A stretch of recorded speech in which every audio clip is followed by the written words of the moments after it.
Raha ny zava-misy eo anivon'ny kompania mpitaterana ery Madagasikara kosa indray dia mangataka ny fahaleovan-tena mpitantanana ho an'izany kompania mpitaterana izany ny mpiasa izay miroso amin'ny fitokonana ny kompania mpitaterana ery Madagasikara Ratsahivina dia voaingana no nahazo ny fiaramanidina vaovao entina hiatrehana ary analana fahasahiranana ny mpandeha ao anatin'izany zotra izany. Nanambara moa ireo mpiasa eo anivon'izany kompania mpitaterana ery Madagasikara izany fa tsy hisy asa izy ireo manomboka ny alatsinainy avy izao.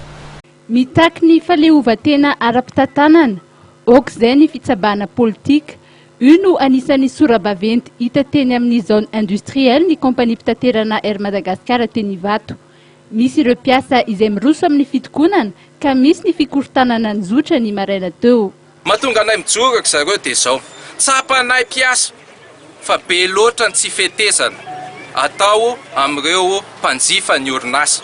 Ekenay izany ary izay mahatonga anay mijoro hoe raha izahay mpiasa tena menatra izahay aminareo ary izay no hijoroanay fa rehefa zany zavatra zany tsy maintsy fotony ny ahafahantsika mitsabo an'izany rehetrarehetra zany. Ny fotony dia tsotra fotsiny io efa voasoratra sy takinay etsy amin'ireo banderole ireo hoe raha tsy mbola misy fahaleovan-tena mpitantanana ato amin'ny orinasa ery Madagasikara na hoe gestion, autonomie de gestion tsy androso ty ery Madagasikara ty. Oka tsy ho tsabahan'ny mpanao politika fitondrana ny ery Madagasikara. Tsy mandany fanavaozana ireo fiaramanidina na ny renouvellement de la flotte aérienne ireo mpiasa eo anivon'ny kompania mpitaterana ireto fa milaza kosa nefa izy ireo fa tsy fotoanan'izao. Ny tsena no tokony jerena vao mamaritra ny fitaovana, ny boina no tokony atao amehana.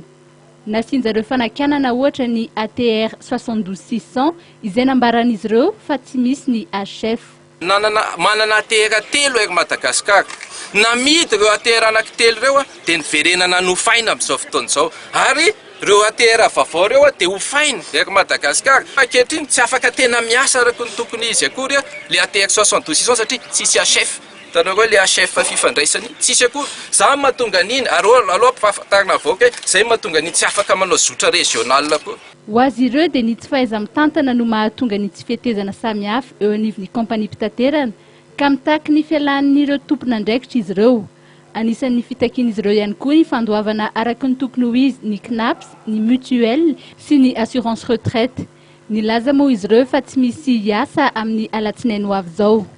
Manomboka amin'ny latsinainy tsy hoe tsisy volona. Indray dia izay te hampilaza aminareo izay ataon'ny direction générale anazy.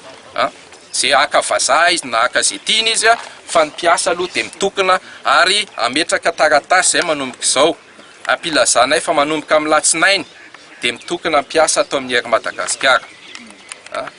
Nambaran'izy ireo fa zon'izy ireo no maneho ny hevitra mikasika ny fitantanana ny orinasa. Misy anefa hoy izy ireo délégué miditra CODIS ary manantanina ny sazy toy ny fandroana izay hiatra amin'izy ireo.